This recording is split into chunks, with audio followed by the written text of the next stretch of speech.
been some pretty epic Alabama OU postseason matchups. Ready for another one this year? Oh, absolutely. And, thinking about it driving over here to the airport, we have never played in Norman, Oklahoma. Never.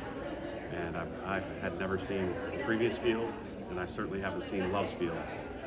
Obviously, we've been to Hall of Fame Stadium a bunch, so this is going to be a treat. I was there, I want to say 2001, when Alabama football played, and Coach Franchione was the coach for Alabama, and it was a quick trip. Friday night, Saturday, flew home Saturday night, and that's it. So, looking forward to it. Yeah, you talk about Love's Field. Obviously, they've redone all that. You don't have anything to compare it to, but just kind of the ability to play on this stage and in front of this type of fans and supers. Yeah, I talked to somebody and they said, Murph, you're going to feel like you're playing at the Rhodes House. They're just cheering against you. It's that type of atmosphere, and it's really cool. And kudos to Oklahoma.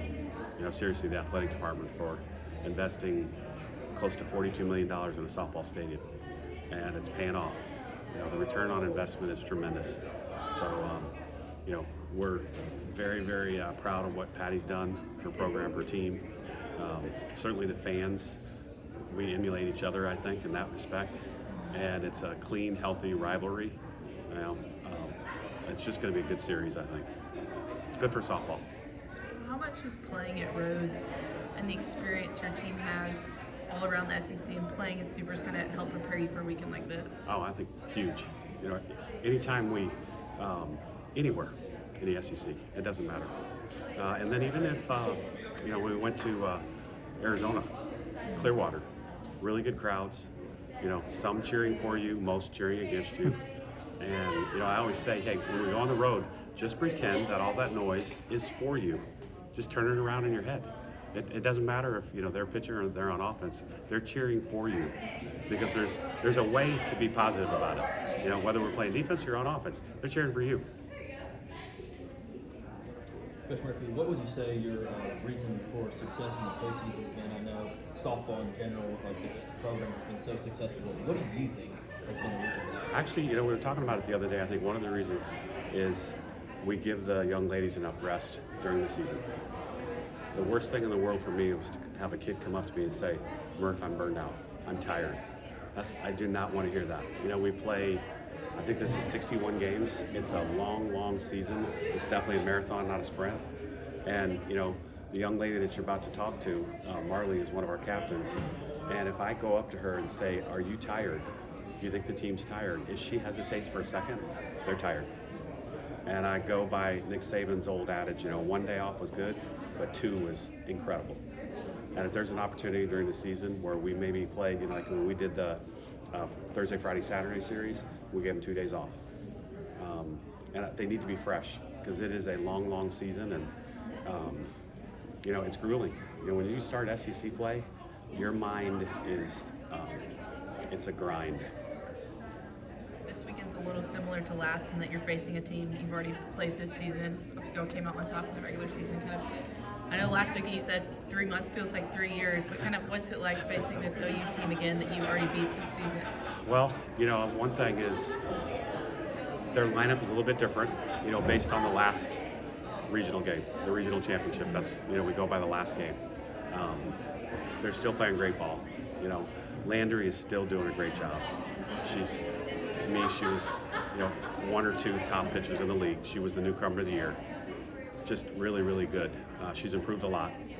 And then they've got hitters up and down the lineup, so we need to keep the ball in the park for sure, because that's how they really win, and they like to see the ball fly. So if we can keep the ball in the park, hold them to, singles, runs, not big innings, that's a goal for us. Kind of on that note, you kind of just answered what I was going to ask, but what did you like about what you saw from the pitchers last weekend in regionals, and then kind of what do they need to do to have success facing OU for the second half of the season? Well, I think one thing, we did really well against Virginia Tech's best hitter. The leadoff hitter was, she would start for anybody in the SEC, no doubt. She'll probably be a first-team All-American. She should be. So I thought we did a really good job with her. Lance's game plan for everybody that we played was tremendous. The catchers did a really good job of eliminating pass ball wild pitches. because those were freebies during the season. We just gave up way too many of those. Somebody get to first, and then we'd spike a ball, and they'd be sent at second base. So we got rid of a lot of that.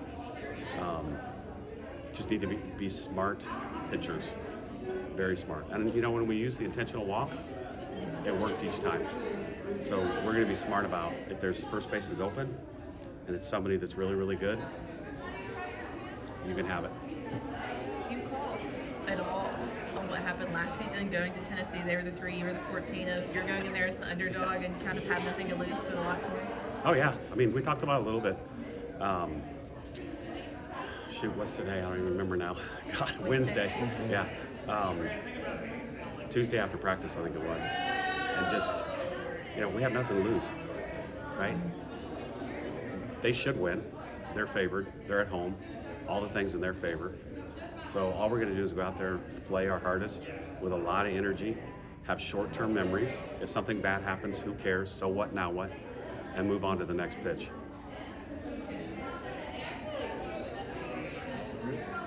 Yeah.